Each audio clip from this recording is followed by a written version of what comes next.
Hi, this is your professor, Paul Narkunis again, touching base about some of the work that we've been doing so far and how to succeed on your discussion board posts. By now, you've already received some feedback from your first post. You'll be receiving feedback on your responses to your fellow students in the class with an actual rubric forthcoming. All of this is to say that you should be looking for some emails from me with some concrete suggestions.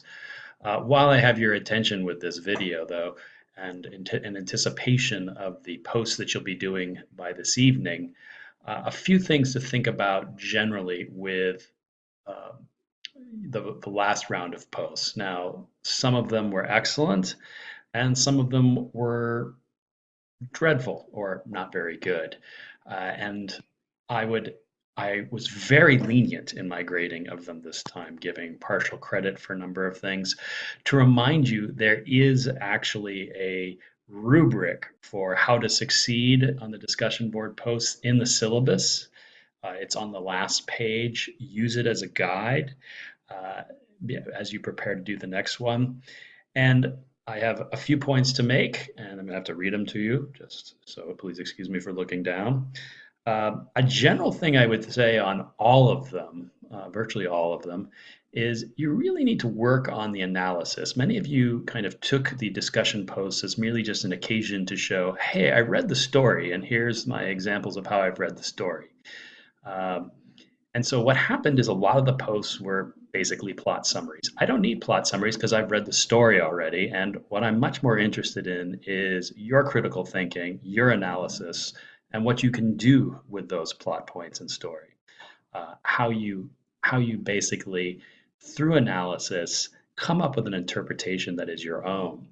So across the board, I would say, please really work on your analysis. You can, the more analysis you do, the better. Even if you're not sure it's right, uh, make sure you have some evidence from the text to support you, and it then becomes right. Okay, because that becomes a well-defended interpretation.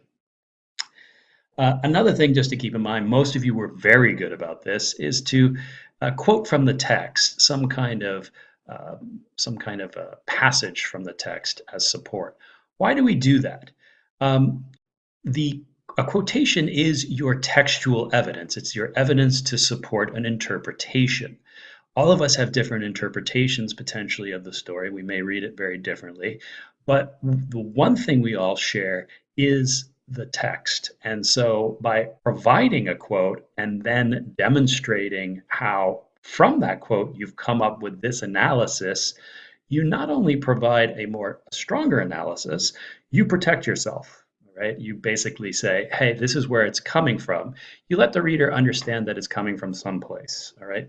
Otherwise, when people just, as a couple of people did, if you just kind of say, well, something off the cuff because you think that's what literary professors want to hear, it comes across as malarkey, okay? That's bullshit to everybody else.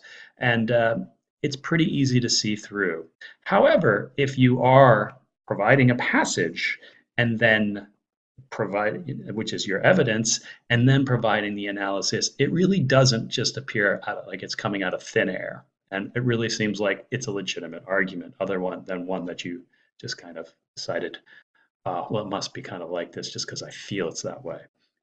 That's something just to keep in mind that is very different from the type of analysis we're going to be doing in this class and the kind of analysis you need to do to succeed in life, okay? Because that's really what we call opinions. And everybody has opinions, right? More the opinions that are able to be defended and to be more convincing and persuasive, those are the ones that succeed, okay? Just to kind of put it out there for you. Um, Another thing is when you're writing you're writing a post, you really need to get the facts of your story correct. Nothing undermines your authority more than having a factual error, just a plot point error, like saying this character did this when in fact another character did that. It really makes you look like you don't know the text that you're claiming to be talking about. And it, again, to come back to my earlier point, undermines your authority. It delegitimizes your reading. And so protect yourself by ensuring you get the facts straight. This is something that this skill for this work is something that is really transferable to anything you do in life. Get your facts straight, and hopefully you succeed. I know there may be other examples in our contemporary political moment which, you know, call that into question, but eventually, hopefully, the facts will prevail. Um, Another thing to keep in mind is ensure that your reader can actually follow you. Some of you may not be the best writers, and that's fine. But if you're not, you really need to spend the time on the crafting of the text to ensure that your reader is able to follow what you're saying. Okay, that's if you can think of nothing undermines your ability to convey your thoughts and defend them, but then sheer simple fact that your reader is lost, okay, because of the writing. So, a key thing to keep in mind, you have a full day. If you look at the schedule with the discussion board, you basically have a day built in. Now, I'm not expecting you to spend the whole day working on these things. I know you have lives and I know potentially you have other classes, but it does hopefully signal to you that this is not something to write in 15 minutes. Okay, this is not something to just kind of pull together. The points add up. Okay, not doing well on one of these can be, can be catastrophic. And just note that from here on out, the grading is going to be a little more strict. All right, so a lot of the partial credits that you got this time would be slightly reduced. All right. So this is my kind of caveat. I can't have this, I would have this conversation with you in class if this was a face-to-face class, but this is the way to do that with an online class.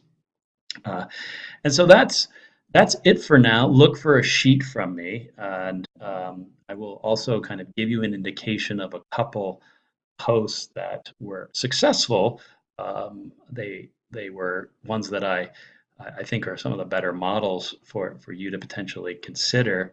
And they offer us two very different models. One of the posts I will share with you later, this is going to all come in an email and through any announcements, is not very long, but it really gets to really cuts through things and demonstrates some analysis very quickly, and it makes connections even to an outside text. Now, I'm not expecting you to do that, but the sheer fact that this reader was able to do that shows a profound understanding of the text, all right?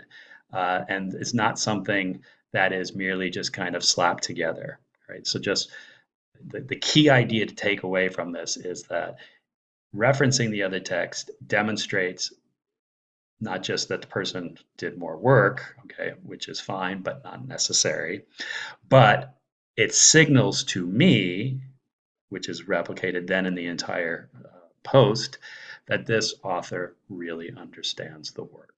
Okay. Another example really uses the quotes very effectively to develop the analysis, even if at times the writing isn't great. Okay, you can have a stinker sentence, and one of the posts I will share with you has a couple stinker sentences, and even has some places where it might get bogged down in repetition.